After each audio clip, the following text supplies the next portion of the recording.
Hello there. Hope you're keeping well. I wanted to just take a few minutes of your time to introduce a conversation that I had recently with the philosopher Julie Reshe in Belfast in the Bullet Hotel. Julie Reshe is a philosopher who does a work called negative psychoanalysis, and she recently published this book called Negative Psychoanalysis and the Living Dead. And we were both keen to have a conversation exploring the similarities and differences between the work of parotheology and this work of radical negativity. There is a lot of intersection between our two respective vocations, and that's something that we both really wanted to explore. So we had a series of conversations, most of which weren't captured on camera. Often the best conversations are the ones that happen once you turn off the microphone. But we did capture one conversation, and I want to share that with you.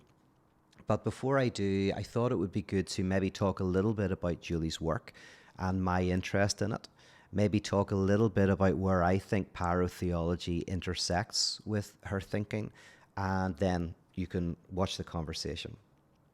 So I guess you could contextualize Julie's work as a type of radical critique of positive psychology.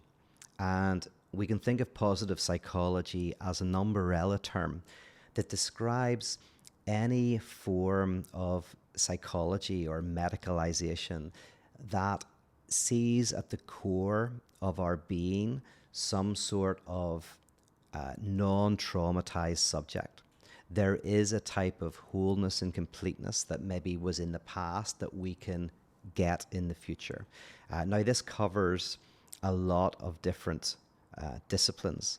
Positive psychology would cover things like ego psychology, object relations, depth psychology, analytic psychology, psychiatry, CBT, NLP, even popular versions of manifesting and the secret, etc., right? Anything that helps you move from A to B. A is your place of alienation where you feel unhappy, and B is something that you want to get to fulfill your longing and your yearning. And in contrast to positive psychology, you have drive theory. And drive theory relates to the idea that actually at the core of our subjectivity, and if you push it far enough, right, into philosophy, which both Julie and I are very interested in, this extends into reality itself. But at the core of our subjectivity and at the core of reality is a type of asymmetry, a type of lack or contradiction. That reality is divided and we are divided.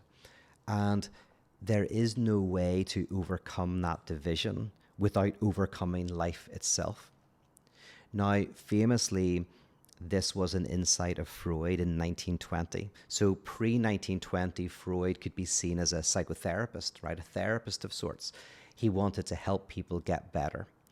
But in 1920, with the publication of Beyond the Pleasure Principle, this book articulates his discovery and his reflections on what is called death drive, a concept that has been enriched since, but that came to describe a dimension of ourselves that doesn't want to get better, that doesn't want to be healed, that enjoys our suffering. And this is really interesting because pre-1920, Freud was largely, like most thinkers today, and everyone who kind of is covered by positive psychology, the human being is an egotistical creature, a utilitarian creature, wanting to maximize their pleasure and minimize their pain. There is a certain utility to being human, and we want to extend our lives and make our lives better. And that can often mean making the lives of those around us better. You know, we're communal beings, but ultimately we want what is best. Even in our personal lives, we want relationships that are good. We want work that is fulfilling. We want to give ourselves to projects that we believe in. Right? And of course, consciously that resonates with us all because that seems so so commonsensically correct.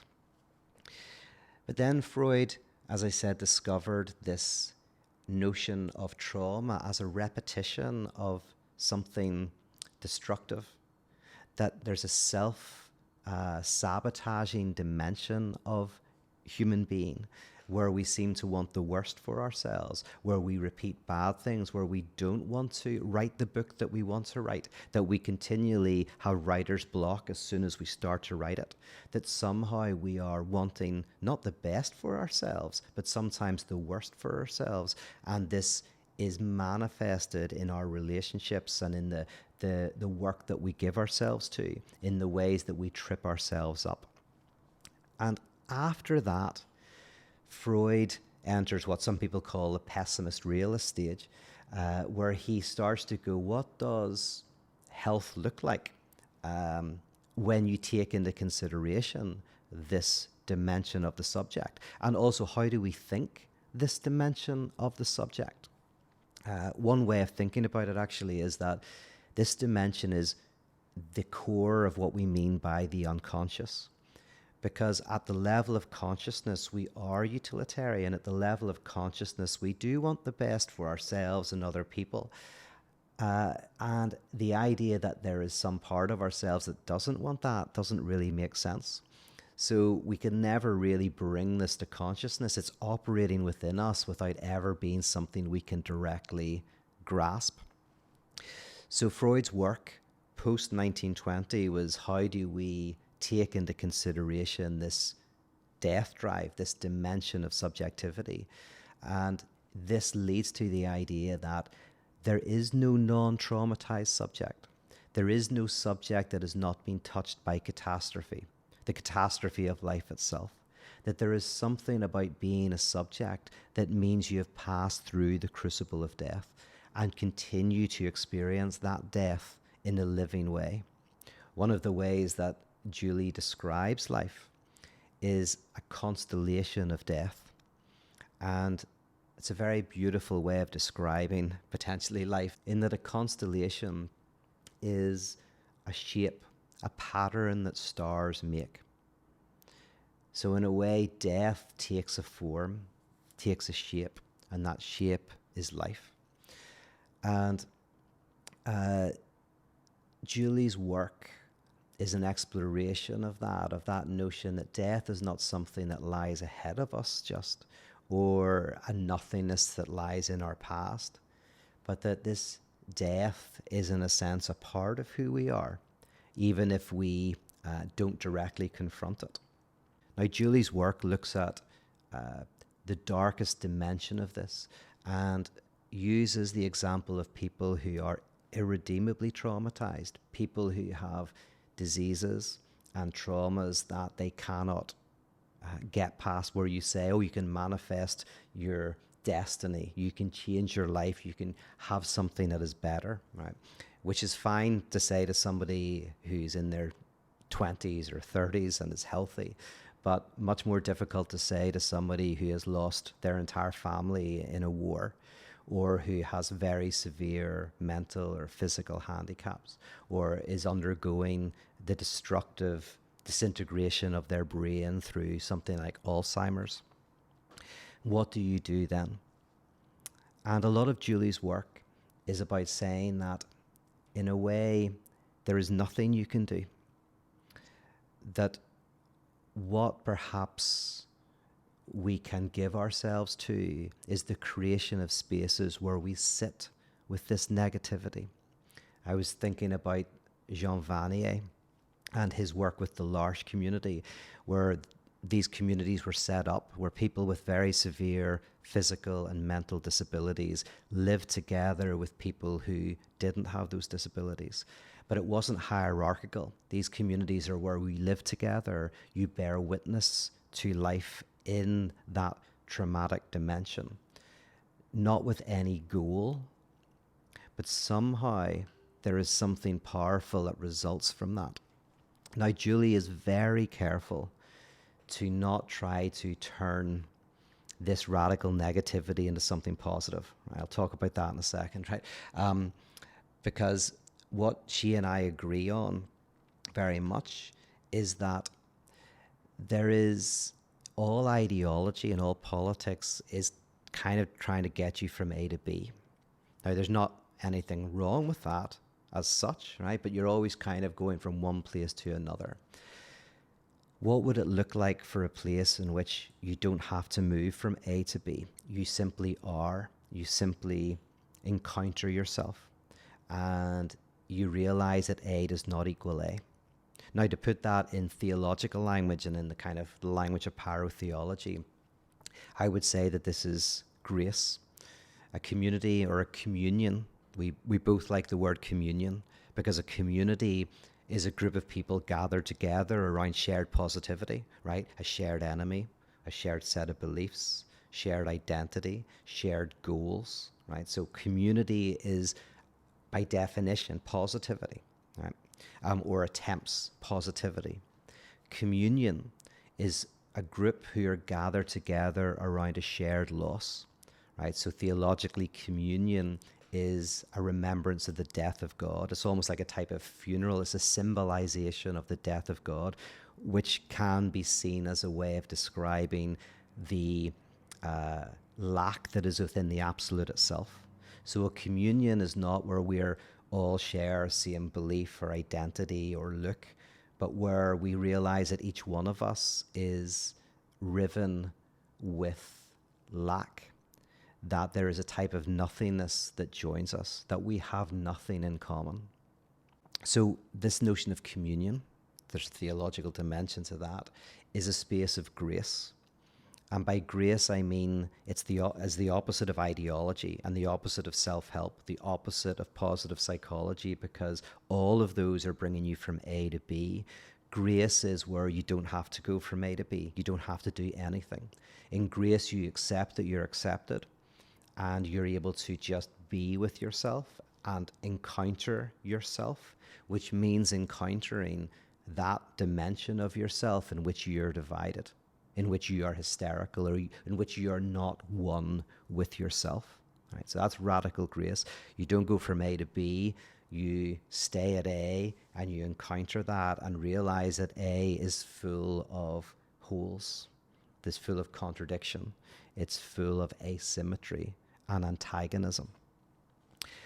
And again, to put another theological term on this, then, it's an acceptance of original sin, meaning original lack, which I don't think any confessional theology has really done justice to, because all confessional theology falls under positive psychology in that it postulates that there was an original fullness, then a lack, and then a return to fullness. So original sin, meaning original lack, is not really original. When Matthew Fox talks about original blessing, that isn't just his kind of mystical kind of thought. There is a sense in which original blessing is found even in the most radical forms of confessional theology. But to take seriously original sin as an originary lack that does not have a fullness before it is a way of realizing that we must come to terms with this dimension of ourselves rather than try to overcome it. That none of us are normal, none of us are non-traumatized, that even when life is going well, as I say, there is a trauma, not just that happens to us in our lives. Some people who have gone through wars, people who have gone through breakups, gone through illness, gone through the loss of people they love. Those traumas are all around us and within us.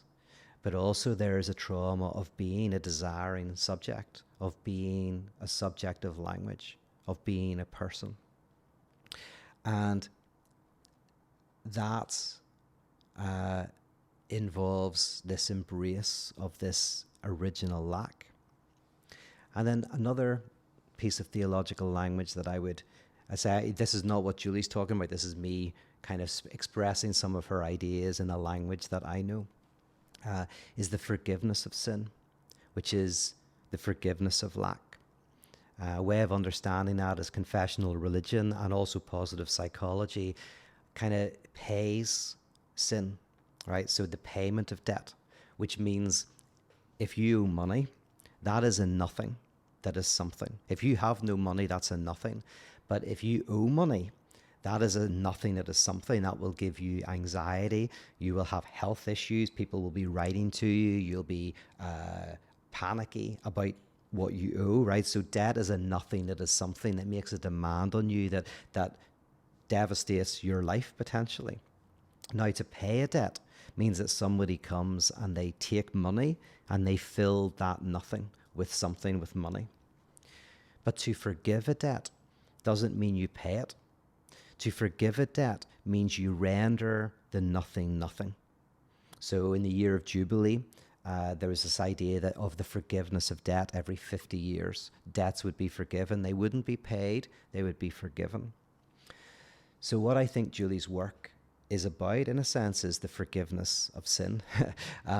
It is a way of encountering this nothing, but robbing it of its sting through the experience of grace, gathering together in communion, acknowledging our original sin. I should say, however, that Julie might feel that I am positivizing the negative. Like, what she wants to do is hold this space without trying to render it economic at all, where you lose something to get something. So she is incredibly sensitive to not reducing negative psychoanalysis to some sort of positive ideological endeavor. And that's what I find so fascinating about this book and purifying about this book. So I found this to be a type of purifying fire for me that helped me question myself as to whether I am, in my work of parotheology, whether I still have the specter of this non-traumatized kind of notion of wholeness that is so easy for us to fall back into. But I would say that I think there is a difference between moving from A to B and acknowledging that A does not equal A. Something that Julie and I talked about outside of this conversation was how AA can be a place in which people gather together around a shared loss, a shared trauma, the trauma that comes from alcohol. And I was talking with Julie about how the 12 steps of AA might actually be the least important part of it. That might be the part that draws people in, but there is this step 0. And the step 0 is just a space of grace where you say your name and you say you're an alcoholic. In other words, you find a way to say, I am a traumatized subject, and you acknowledge that in a circle of other traumatized subjects who are not trying to say, oh, I'm well and you can be well, who simply accept you're testifying, you're bearing witness to your trauma. And that step 0 is potentially the only step that really matters.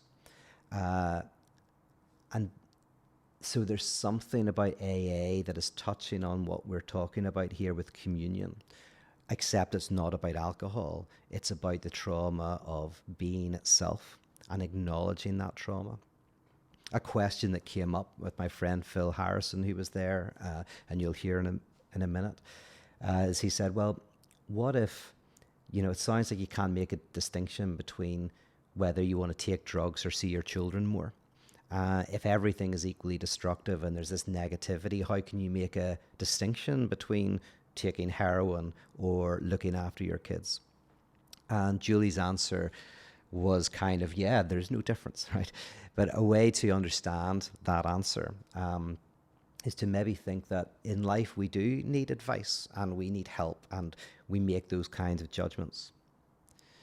But what about having a space in our lives, a desert in the oasis of our lives, where we're not told what we should do or not do, but we're brought to a space in which we just confront ourselves in who we are. So if you are choosing to do drugs over seeing your kids more, in this space, you confront that in yourself and you confront what's going on in you, and you come to start looking at this dimension of yourself, and that potentially might have a transformative power when you leave that place. So one example is in Icon, which is the communion that I was part of many years ago. Uh, it was around the time where the Iraq War was happening, and there were people in Icon who wanted us to make a political statement about what we thought about the war. Now, a lot of the people in Icon, including myself, were part of protests about the Iraq War, and we were against that. But I argued at the time that Icon should not have any position on that. It's not political. Politics is important, and when you leave that space, we can discuss that and make decisions and have a position. But that the whole point of Icon was a space once a month, an hour, where you confront negativity. You connect how we are all joined by this lack, without trying to work out what positive impact that has on your life or on society. That gets worked out once you leave that space. But there's a value in having that space where we encounter this dimension of ourselves. Now, Julie's work is, as I say, more focused, at least this book is more focused on people who are experiencing an absolute despair, where any type of kind of positive, you can do it message would feel like a dagger. And her work is about acknowledging that irredeemable suffering, that what she calls negative plasticity from the work of Catherine Malibu, where, say, the brain is irredeemably destroyed by a stroke, for example, that somehow there is simply a bearing witness to that, but there is also some truth that touches.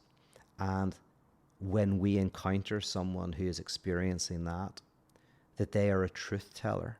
They tell us something about the deepest nature of ourselves. And one other thing that Julie does, and then we can have the conversation itself, is Julie holds psychoanalysis to account. Julie is critical even of Lacanian psychoanalysis, although she also uses some of those ideas. In particular, her work is based on the notion of death drive. So she takes this notion as the central notion of the psychoanalytic insight. And I agree with that. But she's very critical of even kind of proper psychoanalysis, that it can offer a type of ideological approach, a positive psychology. And I think that is true, but that is the transgression of psychoanalysis, that psychoanalysis proper, the analyst doesn't come in saying, I kind of know what you should do, and I know where this is going. The analyst at their best provides a space in which you develop a curiosity with your own unconscious, and neither you nor they know where that's going to end up. And that the analyst is not there to give advice about your love life, or to give advice about what you should do with your work, or whether you should break up with someone or not break up with someone. They avoid any type of advice, which will always be mired in the current culture and the values of that person, the values of society. But rather they punctuate your discourse and feed it back to you, helping you encounter yourself and your own division and your own ambivalence and your own struggles and doubt and complexity, in a way that might lead to a lightening of the suffering.